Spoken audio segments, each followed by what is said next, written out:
Hello, bachcho. Let's read out a question first. A ball is thrown at an angle of 75 degree with the horizontal at the speed of 20 meter per second towards a high wall at a distance of d. If the ball strikes the wall, its horizontal velocity component reverses the direction without change in magnitude, and the vertical velocity components remain same. Ball stops after hitting the ground. Match the statement of the column first with the distance of the ball from the point up through in column 2.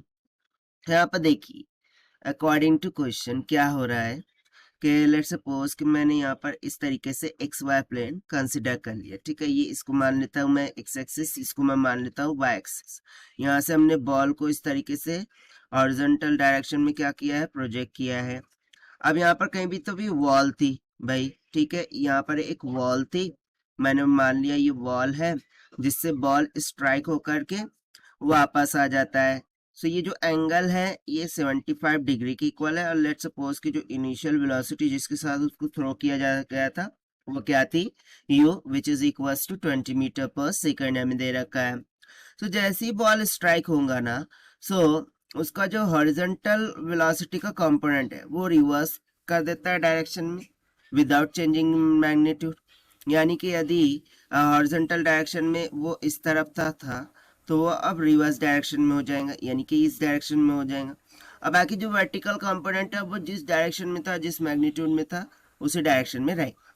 ठीक है, so after striking the wall, ball क्या करता है, फिर reverse direction में आकर के ground पर रुक जाता है। सो हमें बॉल की यदि हाइट जो है वो डी के बराबर दी गई है। अकॉर्डिंग टू क्वेश्चन जो बॉल की हाइट है वो डी के बराबर है।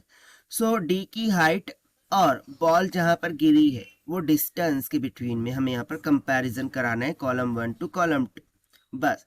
तो चलिए देखते हैं सोल्यूशन से। But before of it, let's talk about the key concept which we are going to use here for this question. So यहाँ पर हम सिंपली प्रोजेक्टाइल मोशन में जो रेंज का फॉर्मूला होता है, ठीक है ना, हॉरिजॉन्टल रेंज, उसका यूज करेंगे। That is range is equals to u square में sine of 2 theta divided by g के इक्वल, जहाँ पर g acceleration due to gravity, u initial velocity, और theta is nothing but the angle of projection होता है, जो कि यहाँ पर 75 की इक्वल दे रखा है। अब मैं u का वैल्यू सबसे पहले आपको लिखकर बता दूं, 20 मीटर पर सेकंड की इक्वल दे रखा है। थीटा तो आपने देख लिया 75 डिग्री, और जो वैल्यू ऑफ g होंगी ना वो हम यहाँ पर लेट कर लेंगे 10 मीटर पर सेकंड स्क्वायर की इक्वल, जो कि जनरल वैल्यू ऑफ g होती है। ठीक, सो अब स्टार्ट कर देते हैं फिर हम कैलकुलेशन से, सोल्यूशन से। So according to the concept, सबसे पहले तो जो रिक्वायर्ड रेंज हो सकती है बॉल की, ठीक है ना, विदाउट स्ट्राइकिंग द वॉल, वो हम पहले कैलकुलेट करके निकाल लेते हैं, क्योंकि उसकी बेसिस पर ही हम सोल्यूशन देख पाएंगे। सो यहाँ पर फॉर्मूला क्या है भाई, u square sine of 2 theta divided by g, right, यही तो है। So this is equals to, ये हो जाएगा 20 का स्क्वायर इंटू में sine of 2 into 75 degree divided by g का वैल्यू हो जाएगा 10। सो 20 का स्क्वायर हो गया भाई 400 मल्टीप्लाई बाय ये हो जाएगा sine of 150 divided by 10। Sine 150 बोले तो 1/2, 1/2 मल्टीप्लाई बाय 10। अच्छा, ये जीरो से जीरो कैंसिल हो गया, सो 1/2 हो जाएगा, राइट। सो यहाँ से देखिए फर्दर कैलकुलेशन करने पर range will be equals to 40 divided by 2 will comes out to be 20 meter। यानी maximum possible range for the ball वो क्या हो सकती है, 20 मीटर हो सकती है। बस ये 20 मीटर से हम यहाँ पर मैच कर जाएंगे। देखिए कैसे, सबसे पहले ये ऑप्शन में चेक करते हैं, ball strike the balls directly. Ball क्या करता है, डायरेक्ट जा करके वॉल से स्ट्राइक कर जाता है। अच्छा, बॉल डायरेक्ट जाकर स्ट्राइक करेगा तो इसके लिए क्या क्या पॉसिबिलिटीज हो सकती हैं। सो देखिए बॉल यहाँ पर जैसे स्ट्राइक कर रहा है, सो यू वेलोसिटी का जो यू कंपोनेंट है, हॉरिजॉन्टल कंपोनेंट है, वो रिवर्स हो रहा है, बट वर्टिकल कंपोनेंट तो सेम ही है भाई, राइट। सो इस केस के लिए मैं यदि यहाँ पर लिखूं कि व्हेन वैल्यू ऑफ डी, जो कि वॉल की लेंथ है, ठीक है ना, will be less than to 20 metre. क्यों लेस देन टू 20 मीटर होगा?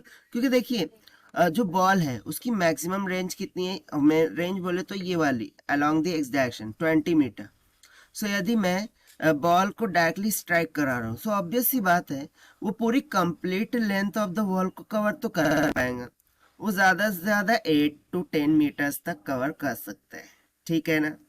सो ऑब्वियस सी बात है डी का value less than to 20 metre होगा।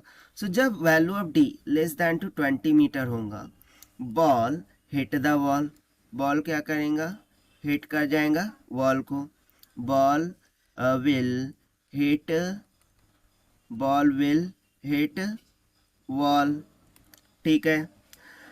एंड इस केस के कारण से हम यदि यहाँ से देखें, सो 20 मीटर से लेस वैल्यू हमें सिर्फ दो ही ऑप्शन में दिख रही है, एक तो ऑप्शन नंबर ए और एक ऑप्शन नंबर 2। तो जो ऑप्शन ए है ना, उसके लिए दोनों ही ऑप्शन करेक्ट होंगे कि बॉल डायरेक्टली स्ट्राइक होंगी, ठीक है। सो उसके लिए पॉसिबल वैल्यूज क्या हो सकती है, 8 मीटर 10 मीटर, यानी कि जो बॉल स्ट्राइक कर रही है बॉल को, वो या तो 8 मीटर पर कर सकती है या पर 10 मीटर पर कर सकती है। उसके बाद हम चलते हैं बी ऑप्शन की तरफ, ठीक। सो बी ऑप्शन में ball strike the ground at x is equals to 12 metre from the ball, wall से एक्सिस बराबर 12 मीटर पर क्या करती है, बॉल स्ट्राइक कर जाती है। तो देखिए इसके लिए मैं केस आपको डिस्कस करा दूँ, ठीक है, ये बी पार्ट के लिए, और यहाँ पर आप लिख लीजिए ये ए पार्ट के लिए था, ठीक। सो बी पार्ट में हम देखिए कैसे लिखेंगे, when d less than to 20 metre, इसमें भी हम लेस दैन टू 20 मीटर वाला केस कंसिडर करेंगे। The ball hit the ground, the ball hit the wall, ठीक है, बॉल सबसे पहले तो वॉल को हिट करेंगे, उसके बाद ग्राउंड को। Ball will hit the wall and also to ground after rebounds, ठीक है, जब वो रिबाउंस कर जाएगा वॉल से, तो तब ग्राउंड को वो क्या करेगा, हिट कर जाएगा। और ये कितने डिस्टेंस पर करेगा, at a distance of x is equals to 20 metre minus का डी, यानी कि जो भी 20 मीटर है उसमें से डी को माइनस करेंगे, तो तब इन फ्रंट ऑफ वॉल, किसके, फ्रंट ऑफ वॉल में, सो इन फ्रंट ऑफ वॉल। अब यहाँ पे बेसिकली जो वैल्यू ऑफ डी है वो तो हमें पता नहीं है, बट हमने क्या बोल रखा है कि d less than to 20 metre है। सो डी का वैल्यू कुछ भी 5, 10, 12, 8 समथिंग लाइक दैट हो सकता है। सो उसी टाइम पर हमें x का वैल्यू मिल सकता है। अब यहाँ पर देखिए ऑप्शन में क्या बोल रहा था कि x is equals to 12 meter, ठीक है, x is equals to 12 meter आ रहा है, ठीक है। सो इसके लिए करस्पॉन्डिंग ऑप्शन कौन सा करेक्ट हो सकता है, देखिए 20 माइनस का 12 कीजिए 8, यानी कि जो रिक्वायर्ड वैल्यू ऑफ डी है वो 8 हो सकती है, राइट। यहाँ से यदि मैं x इज इक्वल्स टू 12 को सब्स्टिट्यूट करूँ, ठीक है, 12 मीटर, सो डी का वैल्यू क्या हो जाएगा, 8 मीटर।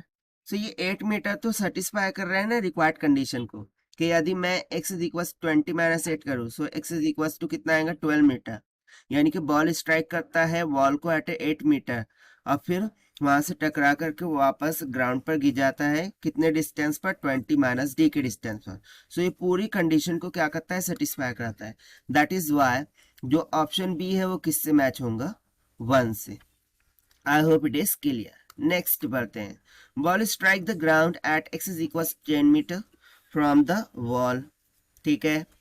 सो देखिए 10 मीटर ये भी सेम केस है, ठीक है, इसको डिस्कस करने का जरूरत नहीं है, जो प्रीवियसली हमने डिस्कस किया, ठीक है ना, कि व्हेन जो वैल्यू ऑफ डी है वो लेस देन टू 20 मीटर होगा, तो बॉल तो भाई हिट करेगा वॉल को और ग्राउंड को भी हिट करेगा एट अ डिस्टेंस, ठीक है, एट अ डिस्टेंस ऑफ, कितने डिस्टेंस पर, so x is equals to 20 minus का d। अब यदि x का वैल्यू मैं 10 रख दूं, सो यहाँ से ये कितना हो जाएगा 20 मीटर माइनस का d। सो यहाँ से d का वैल्यू कितना आ जाएगा, सिंपली 10 मीटर के इक्वल, राइट। सो इसके अकॉर्डिंग हम थर्ड जो सी ऑप्शन है उसको किससे मैच करा सकते हैं, 2 से। अब लास्ट वाला ऑप्शन चेक करते हैं, ball strike the ground at 5 meter from the wall, ठीक है, ball strike the ground at 5 meter from the wall. So उसके लिए हम देखते हैं, so x is equal to क्या बोल रहा है, 5 मीटर आना चाहिए। अच्छा ये कब आएगा, सो लेट सपोज कि when value of d is equal to मैं 25 मीटर ले लूँ, ठीक है, मैंने क्या किया, d का वैल्यू 25 मीटर ले लिया। सो जो बॉल है, ठीक है ना, बॉल ये फॉल कर जाएगा कहाँ पर, 5 metre short of the wall, 5 metre short of the wall. कैसे, तो देखिए, ठीक है, सो बेसिकली देखिए इस कंडीशन में d का वैल्यू क्या है, ग्रेटर देन, d का वैल्यू क्या है, ग्रेटर देन टू 20 मीटर है। सो इसीलिए हम इक्वेशन क्या डिफाइन कर सकते हैं, x is equals to d minus का 20, ठीक है। अब इसको हमें इस तरीके से लिखना होगा क्योंकि d is greater than to 20 metre, so x should be equals to d minus का 20 होना चाहिए।